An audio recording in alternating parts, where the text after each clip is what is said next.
Okay, imagine a world that is literally on fire. It's the 1940s, bombs are raining down on London, and a former atheist takes to the radio. But he's not there to spread wartime propaganda. Instead, he offers a terrified nation this deeply radical, highly rational map of the human condition. In this explainer, we're going to take a guided intellectual and spiritual journey into one of the most culturally significant pieces of work from the 20th century, C.S. Lewis's Mere Christianity. Whether you're coming at this as a person of deep faith, a completely skeptical observer, or maybe just someone trying to find a little meaning in the chaotic noise of modern life, the ideas we're about to unpack are honestly pretty gripping. We aren't just skimming a theology textbook here. We're exploring this brilliant attempt to map out our universal hunger for truth and the radical proposition at the heart of the Christian faith. To really grasp the gravity of this journey, we have to start right where Lewis does, with this massive core premise. There are no ordinary people. He makes this point that you have never ever talked to a mere mortal. The people we're joking around with, working alongside, marrying, or even just ignoring on the street. We are interacting with immortals every single day. When you suddenly view humanity through that specific lens, the stakes of how we live and how we treat each other skyrocket to a cosmic level. The daily grind just isn't the daily grind anymore, you know? It's a profound, eternal drama. And it's so important to remember that this brilliance wasn't cooked up in some quiet, comfortable ivory tower. Between 1941 and 1944, Great Britain was literally fighting for its survival. During the grim reality of the Blitz, ordinary citizens were facing death from the skies every night. Just picture it. A war-weary nation and RAF pilots who knew they might not survive tomorrow's mission, tuning their radios to hear this thoughtful, calm voice rationally explaining the core tenets of Christianity. It was this beacon of hope, cutting right through the physical darkness and the wailing of the air raid sirens. Now, Lewis doesn't kick off his argument by quoting ancient texts or diving into complex theology. He actually starts with the most mundane, everyday human interactions. Think about a heated argument on Twitter, or someone rudely cutting you off in traffic. In a split second, we all turn into moral philosophers, right? We complain, hey, that's not fair, or you promised you'd do this. Lewis points out that when we say things like that, we aren't just complaining that someone's behavior is inconvenient for us. We are aggressively appealing to this hidden, universal standard of behavior. And we fully expect the other person to know exactly what we're talking about. He calls this hidden standard the law of human nature. Let's contrast that for a second with something like the law of gravity. A falling stone absolutely must obey gravity. It has zero choice in the matter. But human beings, we are governed by a totally different kind of law, this law of right and wrong. And here's the terrifying yet kind of beautiful difference. We actually have the power to choose. We can decide whether we're going to obey it or break it. Now, some people will immediately push back and say, wait, isn't this moral law just our biological instinct? Isn't it just a herd instinct developed so we survive? Lewis says no, and he uses this brilliant analogy to explain why. Think of a piano. Our instincts, like the sudden urge to help someone in trouble or the instinct to run away from danger, those are just the keys on the keyboard. There's no such thing as an inherently wrong key. But the moral law, that's the sheet music. It's the things sitting above the instincts, directing you on exactly which key you ought to play at any given moment.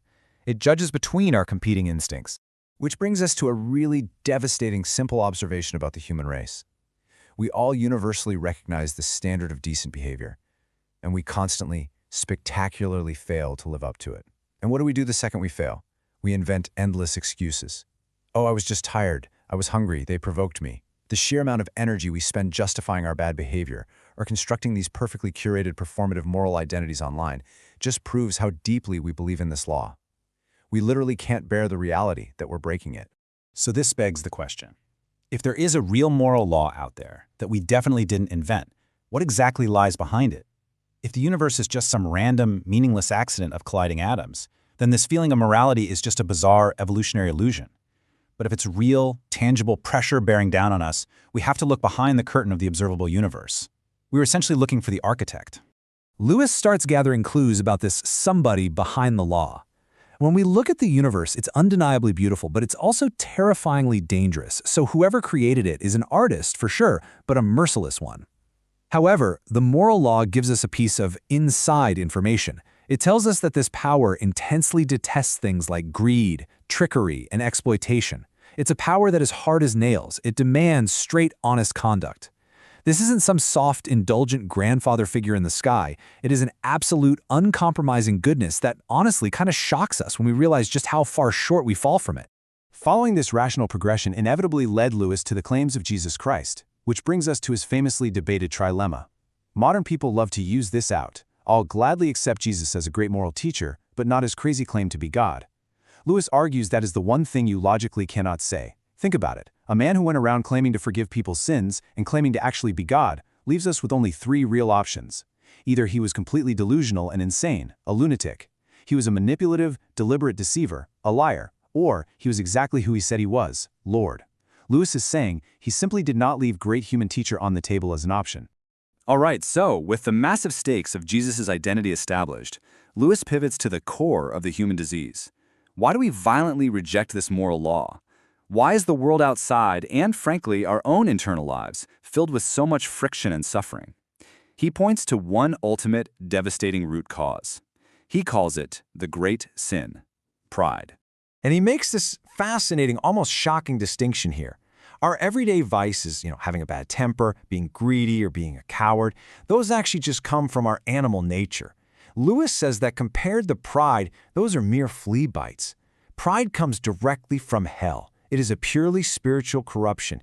It's a cancer that consumes the very possibility of love, of contentment, or even of basic common sense. Lewis literally calls pride the complete anti-God state of mind. And why is that? Because pride is, by its very nature, competitive. A proud person doesn't get any pleasure out of just having something. They only get pleasure out of having more of it than you do.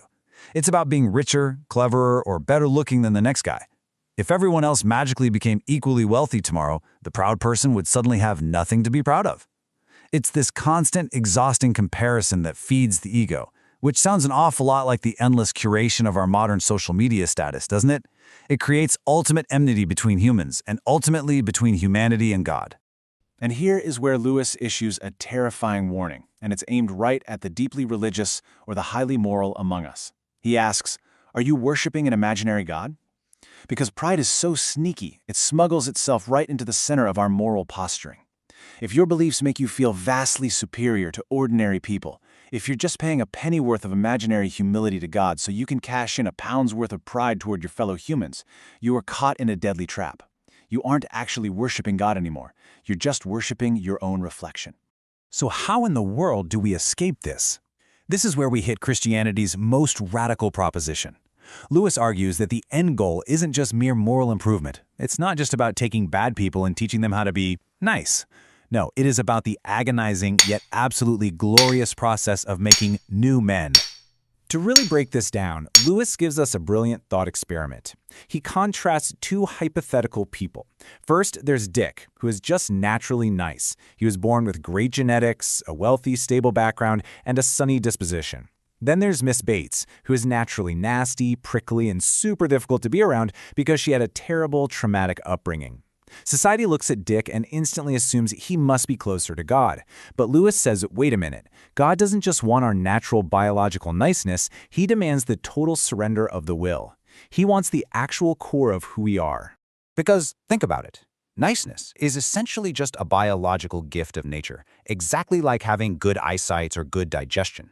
But nature herself will eventually pass away. A world entirely full of nice, well-behaved, culturally acceptable people who are still focused entirely on themselves is a world that is still completely lost. Both Dick and Miss Bates desperately need saving. Christ didn't endure the horrors of crucifixion just to make Dick a little more polite at dinner parties. He came to totally transform them both from the inside out. Lewis uses this perfect visual. He says the work of Christ in a human life isn't like just slapping a fresh coat of paint on the surface of some wood just to make it look respectable to the neighbors. No, it is a dye. It's a dye that has to soak all the way through our entire being, fundamentally changing the very nature and composition of the material itself. But getting to that level of total transformation, that requires a radical surrender. We have to give up being what Lewis creatively calls obstinate toy soldiers. We are all essentially walking around like little tin soldiers, absolutely terrified of turning into real men and women of flesh and blood, because we think the painful process of waking up is going to kill us. And honestly, in a way, it does kill the old selfish ego. But giving up that hard, protective tin armor is literally the only way to step into the light and become an entirely new creation. Lewis was speaking these profound words to a generation that was literally watching their cities burn, trying to force them to look past the world's temporary distractions and face an eternal reality. And you know what? Today, amidst all our hyper-consumerism, the endless social media outrage, the terrible loneliness, and our obsession with performative morality, the urgency is exactly the same. Every single day, with every tiny choice we make, we are actively turning the central part of ourselves into a heavenly creature or a hellish one. So, the ultimate question he leaves us with remains just as powerful. What sort of immortals do you wish to be?